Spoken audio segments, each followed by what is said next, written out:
let's go.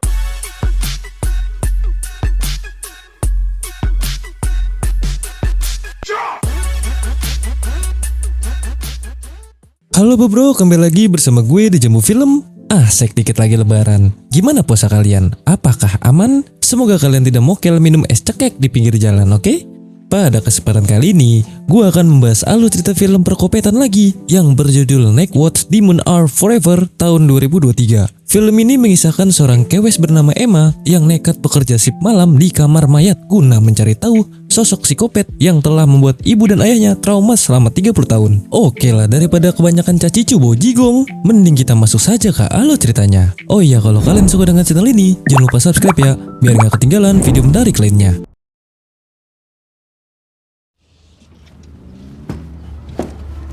Film ini diawali dengan diperlihatkannya seorang kewes cantik bernama Emma yang sedang sibuk mengecek barang-barang milik mendiang ibunya, di mana sang ibu mati mendiskon umur akibat terus dihantui rasa takut di masa lalu. Di tengah kesibukan itu, sang ayah bernama Martin seketika mengalami serangan panik dan langsung mengambil barang-barang tersebut. Terlebih ia tidak ingin lagi mengingat tragedi mengerikan di masa itu. Hingga saat sang ayah pergi, tiba-tiba menemukan potongan koran. Koran tersebut mengabarkan bahwa saat muda, ayah dan ibunya merupakan korban selamat dari serangan psikopat Warmer 30 tahun lalu. Pada saat itu, mereka mengalami teror psikopat saat tugas piket malam di kamar mayat. Setelah mengetahui berita tersebut, Emma yang ingin membuat ayahnya sembuh dari trauma berniat untuk menyelidikinya. Di malam harinya, Emma yang merupakan mahasiswi kedokteran memutuskan untuk magang shift malam di kamar mayat tempat ayahnya dulu bekerja. Sekalian, ia ingin mengungkapkan teror psikopat yang pernah terjadi 30 tahun lalu. Setelah berbincang dengan satpam bernama Sigit,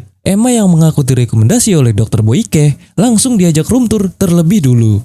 Sambil berkeliling, Sigit memperingatkan Emma bahwa tempat ini sangat berhantu. Bahkan, tidak jarang sering terdengar suara teriakan kesakitan dari kamar otopsi. Namun, Emma yang bodoh amat soal jurik langsung menanyakan tentang teror psikopat yang pernah terjadi di tempat ini.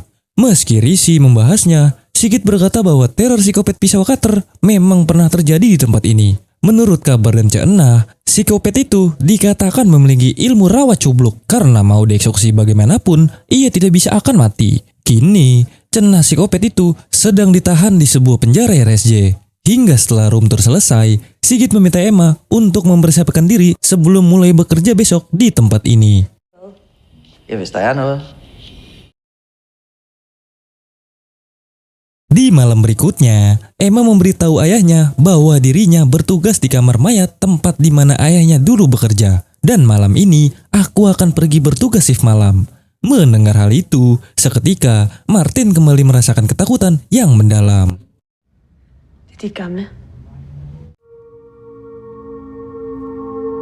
Er der noget, vi skal snakke om? Seketika, suasana menjadi sepi dan mencekam ketika seluruh petugas sudah pulang. Karena dirasa pocong kuntilanak wewe gombel tuyul hanya ada di Konoha, Emma pun kembali bersemangat. Sesaat kemudian, Emma kembali merasakan aura mistis saat ia mengecek kamar mayat.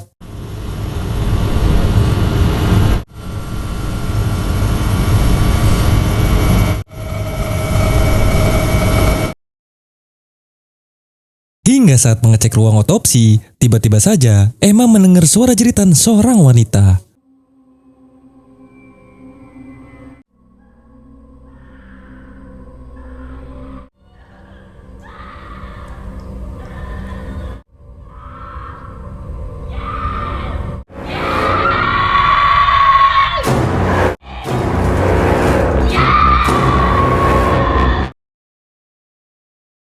Anjir, antara percaya dan tak percaya, Emma merasakan sendiri gangguan mistis yang sempat dikatakan si satpam. Di pagi hari, Emma yang panik menemui si Ayang guna menenangkan diri dengan mengajaknya gabrutan. Jelas saja, rezeki nomplok buat Ayang yang baru bangun tidur langsung disuguhi sarapan gabrut.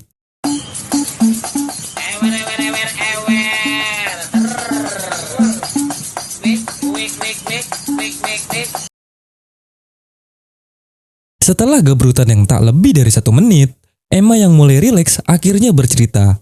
Ia mengungkapkan bahwa dulu ibunya menderita trauma hebat setelah diteror oleh psikopat pisau cutter. Akibat kejadian itu, ibunya mengalami stres parah. selalu merasa hidupnya diintai oleh psikopat tersebut. Hingga pada suatu ketika, Emma memergoki ibunya mendiskon umur di pohon rambutan. Kini, melihat sang ayah mulai mengalami hal yang sama, Emma berniat mencari psikopat Warmer dan membuktikan bahwa dia sudah tidak bisa lagi berbuat apa-apa. Ia berharap setelah membuktikan hal itu, ayahnya akan kembali tenang dan hidup normal seperti sedia kala. Meski terdengar gila, sang ayang hanya bisa mendukungnya saja. Singkat cerita, sesampainya di rumah sakit Gelo, Emma beralasan bahwa dirinya adalah mahasiswi psikolog yang ingin meneliti psikopat Warmer. Mendengar hal itu, si satpam bernama Johan langsung mengantarkannya. Lantas, ia pun berkata bahwa psikopat Warmer yang dulu sangat brutal, kini sudah lapuk dan tua. Bahkan, sekarang psikopat itu mengalami gangguan mata, di mana ia sangat sensitif terhadap cahaya. Sebelum masuk ke ruangannya, Johan membekali Emma dengan sebuah alarm jikalau terjadi sesuatu. Melihat psikopat Warmer yang dulu kejam kini sudah tua bangka, Emma pun langsung meluapkan kekesalannya. Untuk menenangkan ayahnya, ia berniat merekam kondisi Warmer saat ini sambil menyalakan flashlight. Dan benar saja, Warmer langsung berhenti kesakitan karena tidak kuat dengan cahaya.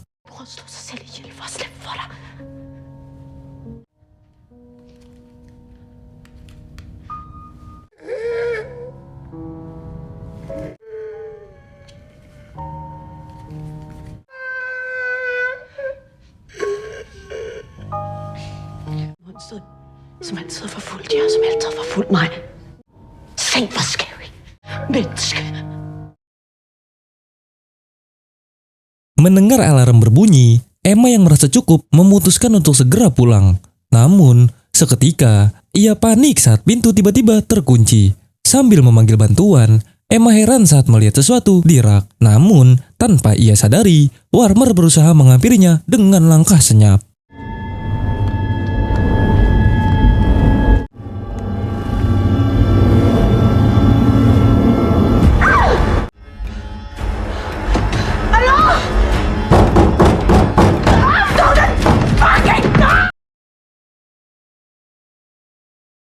Untung saja, pintu keburu dibuka. Di tengah kepanikannya, Emma diminta oleh Dr. Gunfer untuk menceritakan apa yang terjadi. Beberapa saat kemudian, Dr. Gunfer yang penasaran menanyakan maksud kedatangan Emma menyelinap masuk ke tempat ini. Emma pun berkata bahwa ia datang hanya untuk melihat kondisi psikopat yang telah meneror kedua orang tuanya, Martin dan Mozi. Mendengar kedua nama itu, sontak, Gunfer pun terkejut. Karena ternyata Emma adalah anak dari survivor psikopat pisau cutter. Kemudian, Emma menjelaskan bahwa ia berniat mengobati trauma ayahnya dengan memperlihatkannya keadaan Warmer saat ini. Namun, dirasa cara tersebut tidak akan cukup. Gunfer selaku dokter kejiwaan menawarkan diri untuk memeriksa kesehatan Martin. Mendengar hal itu, Emma yang merasa lega berniat memberitahukan hal tersebut kepada ayahnya terlebih dulu. Singkat waktu, Emma memberitahukan ayahnya bahwa kemarin ia sempat pergi ke rumah sakit Gelo untuk memeriksa keadaan psikopat Warmer. Kini, sang ayah diminta untuk melihat bukti rekaman, di mana psikopat Warmer sudah tua bangka dan tidak bisa berbuat apa-apa lagi.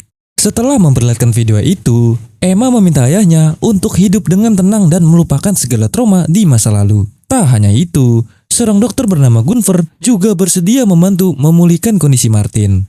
Kemudian, scene beralih ke RSJ. Sungguh tanpa diduga, ternyata Warmer memiliki kaki tangan seorang pemuda Gelo bernama Ben. Tak hanya itu, psikopat Warmer yang sedang membuat topeng ternyata bekerja sama dengan salah satu pengurus rumah sakit untuk melancarkan aksinya. Kini, Warmer menugaskan Ben untuk menghabisi salah satu incarannya, yaitu seorang pemuka agama bernama Nyi Komala. Singkat waktu, Ben mendatangi sebuah gereja untuk menemui Nyi Komala. Tanpa basa-basi, Ben langsung menunjukkan tulisan di tangannya yang bertulisan nama Warmer. Sontak, Komala pun panik saat melihat nama legend itu. Saat Komala mencoba kabur, seseorang misterius dengan topeng cetakan wajah Warmer mirip seperti psikopat Michael. Bagaikan jurus Hokage keempat, tiba-tiba saja si botak sudah berada di depan gerbang. Hingga di tengah kepanikan, tiba-tiba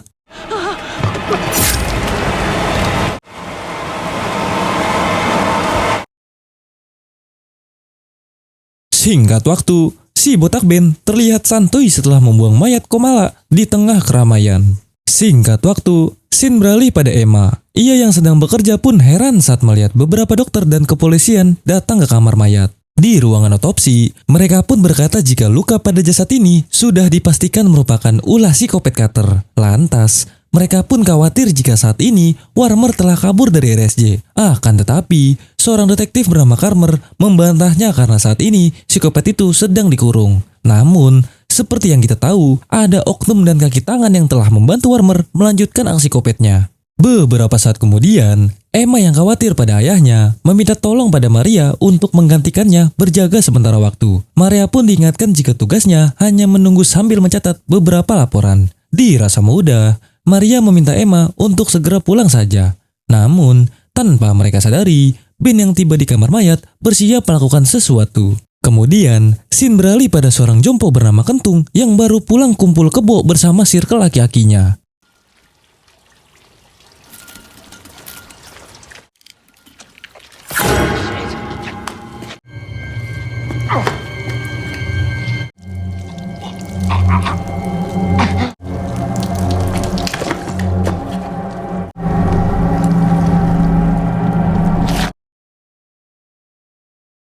Oh my god, bagaikan ninja acacin, psikopat bertopeng Warmer menyabet Kentung dengan cutter. Hingga dalam sekaratnya, Kentung melihat sosok dengan topeng mengerikan menghampirinya. Di keesokan harinya, Emma dan yang lainnya panik saat menyadari Maria telah hilang saat sedang berjaga malam. Ternyata, Maria sudah disekap oleh si botak Ben, sang kaki tangan psikopat Warmer. Di tengah kepanikan, Maria berusaha membujuk Ben untuk membebaskannya. Terlebih dirinya tidak tahu apa-apa. Hingga saat Ben menyebut nama Emma, ternyata Ben yang rada blow on malah salah tangkap dengan menganggap Arya yang jaga malam adalah Emma. Di tengah percekcokan, Maria pun shock parah saat dihampiri sosok bertopeng mirip psikopat Michael. Kira-kira siapakah sosok tersebut? Alah, mana tahu. Lanjut. Singkat waktu, Martin pun memenuhi permintaan putrinya dengan akan melakukan konsultasi kejiwaan bersama Dr. Gunfer. Setibanya di ruangan, Gunfer langsung membahas trauma yang selama ini Martin derita. Lantas, Martin berkata bahwa setelah insiden kopet yang ia alami, sejak saat itu, ia dan mendiang istrinya tidak bisa hidup tenang dan seakan terus diintai sosok psikopat Warmer dengan senjata pisau cutternya. Hingga akhirnya, sang istri yang kurang iman memutuskan untuk mendiskon umur di bawah pohon rambutan. Sementara mereka berbincang-bincang, scene beralih dulu pada Maria yang telah mengetahui sosok di balik topeng Warmer. Dirasa ada kesempatan, ia yang menyadari Ben kurang kasih sayang berencana melakukan tipu muslihat.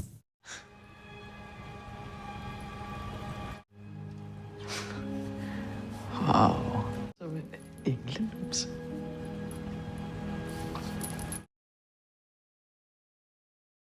Hingga saat Ben mulai lengah, Maria pun langsung melancarkan aksinya. Og hanen galer ligesom en...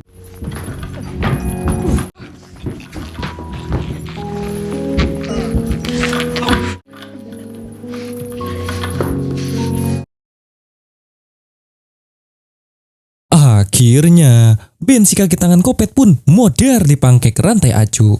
Setelah menghabisi Ben, Maria mendapat telepon dari Emma yang sedang OTW bersama detektif Karmer. Saat diangkat, Emma merasa lega dan menanyakan keberadaan Maria saat ini. Namun, Maria yang panik berusaha memperingatkan bahwa saat ini Emma dan keluarganya sedang dalam bahaya. Karena sebenarnya, sosok psikopat itu adalah putrinya Warmer yang bernama Dr. Gunfer. Oh my god! Ternyata, Gunfer berniat meneruskan legasi sang ayah yang terkenal sebagai psikopat pisau cutter. Kini, ia berniat menuntaskan korban yang berhasil lolos di masa lalu, yaitu si Martin. Kembali ke RSJ, ketika Gunfer ngebacot, tiba-tiba saja Martin menjadi kaku setelah meminum teh yang diracuni dengan obat pelumpuh. Di tengah rasa syok, Emma yang menyadari si ayah sedang melakukan konsultasi berusaha menelponnya. Namun, sudah terlambat. Saat ini, Martin sedang dibawa Gunfer untuk menghadap sang ayah, yaitu psikopat Warmer. Beberapa saat kemudian, Martin yang lumpuh tak bisa berbuat apa-apa saat dihadapkan dengan mimpi buruknya di masa lalu. Kembali pada Emma yang baru sampai di RSJ. Di tengah kepanikan, Emma berusaha mencari keberadaan ayahnya di kantor. Namun, di saat itu pula, detektif Karmer berusaha menyusul Emma yang akan melakukan tindakan gegabah.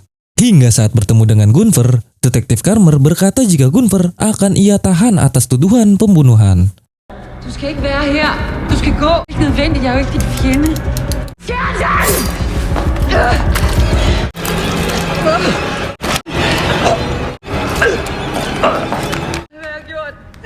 Mit bedste ven hjem.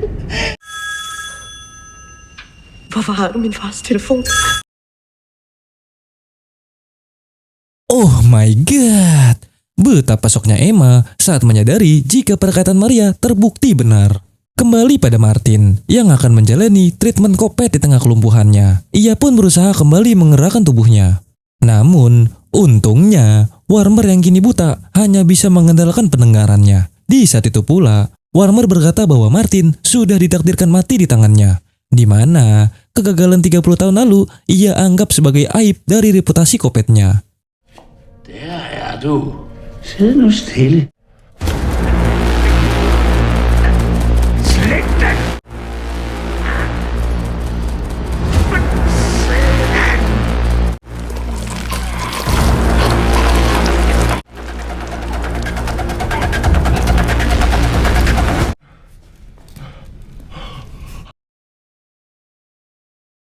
Untung saja, Martin yang berhasil menggerakkan tubuhnya bisa melakukan epic comeback hingga si kopet sepuh ini pun modar dengan senjata sendiri. Kembali pada Emma, di situasi aman, Emma berusaha mencari jalan keluar. Namun, tak lama kemudian, Gunvor kembali datang dengan cutternya.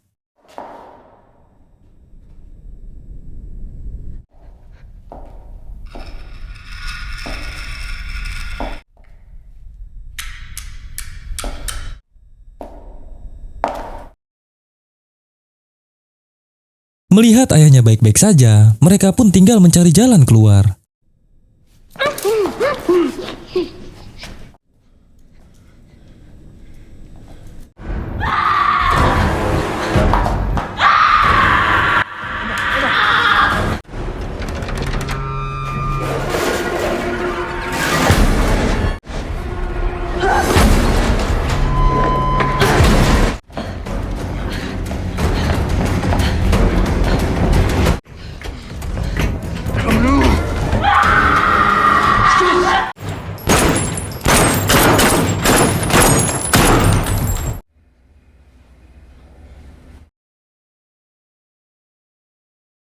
Akhirnya, Emma pun berhasil menghabisi Gunvor dengan pistol milik Karmer.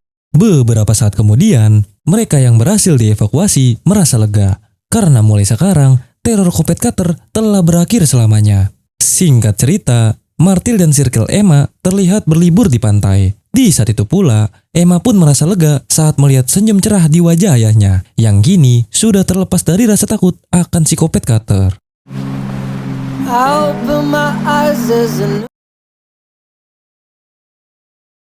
Dan film pun tamat. Bagaimana? Film yang cukup menegangkan, bukan?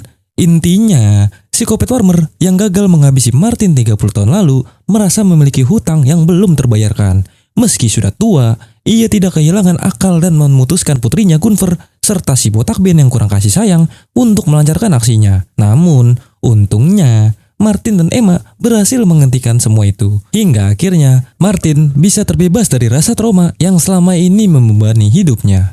Mungkin cukup segini saja alur cerita Night Watch Demon Are Forever tahun 2023. Jangan lupa like, share, dan subscribe supaya kalian tidak ketinggalan video menarik lainnya. Terima kasih sudah menonton dan sampai jumpa di video berikutnya. Bye bye.